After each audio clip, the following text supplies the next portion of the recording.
Hello everyone, today I will show you how to report issues or problem in Messenger. If you find this useful, then please leave a like and subscribe. So, first you need to go to Messenger and then click on the menu icon at the bottom right. Click on Settings and then scroll down until you find Report a Problem.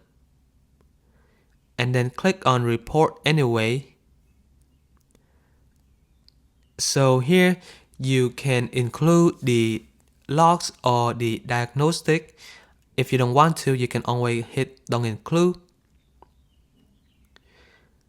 So in this section, you will be able to explain what happened and what is your issue, and maybe click on the other problem that may be related to your issues.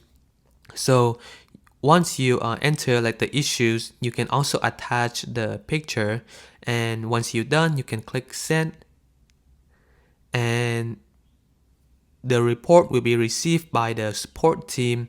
And so if they receive the report, they will be able to reach back to you and contact you about the issues. And if you find this useful, then please leave a like and subscribe.